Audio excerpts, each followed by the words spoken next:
یانەی دوهۆک لەسەر یاریگای خۆی و لە بەردەم یاریگا پڕهاندەریەکەی لە یاری گەڕانەوەی کۆتایی خولیانە پاڵەوانەکانی کەندا و پێشوازی لە قادسەی کوێیتی کرد.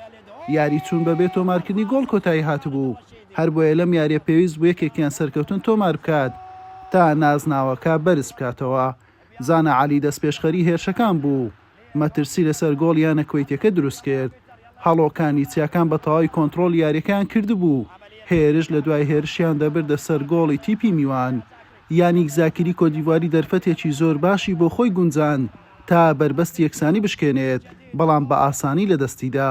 نیوە یەکەم هیچ کام لە هەردوو تیپ نەیانتوانی بە گۆڵ بگەن و بە یەکسانی کۆتایی هات. لە نیوەی دۆم هەمان سیناریۆی نیوە یەکەم دووبارە بوویەوە، دوهۆکیەکان باڵا دەست بوون لە خولەکی 66 بە سوود وەرگرتن لە لێدانێکی ڕاستەوخۆ بە ئەسیستی پیتەر گۆرگیس. سیابند ئاگیت هەڵۆکانی چیاکانی بە گۆڵ یەکەم لە یاریەکە پێشخست، دوای تەنها 4 خولەک لە ئاکامی هەڵەیەکی هێڵی بەرگری و گۆڵپارێزیانەی دوهۆک قادسیە بە گۆڵ یەکسانی گەیشت. محمد سۆڵەی لیبی تۆماری کرد. احذر يا محمد، احذر يا محمد، احذر يا محمد، ومحمد صالح يسقط، وهنا هدف التعادل، هدف التعادل لنادي القادسية. دوهۆکەکان ئامانجیان بردنی نازناوەکە بوو، هەوڵەکانیشان بۆ چڕ کردەوە. لە خولەکی 92 بە ئەسیستی پیتەر گۆرگیس، مارلۆن دۆ سانتۆسی بەرازیلی دووبارە دوهۆکی پێشخستەوە و گۆڵی دووەمی بۆیانەکەی تۆمار کرد و یاریگای لەگەڵ دەنگی هاندەران هەژاند. جماهير دوك وللجماهير العراقية، لاحظ اللقطة، لاحظ الإعادة، لاحظ التمريرة، لاحظ على الأسيست من اللاعب بيتر غورغيس والرأسية القوية.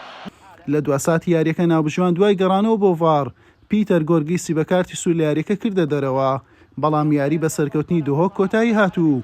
بۆ یەکەم جار وەک یەکەم یانی عراقی بووە پاڵەوانی خولیانە پاڵەوانەکانی کەندا و لقب الخليجي على الإنجاز، الله على الصقور.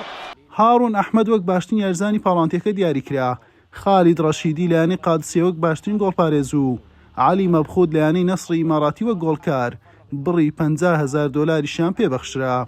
دواتر یارزانان یانی دوهۆک نازنای خولەکەیان بەرز کردەوە و بڕی 3 ملیۆن دۆلاریشیان پێدرا. حسێن محەممەد، کەناڵی پێام. ولقب البطولة لدهوك للقب الأول للكرة العراقية.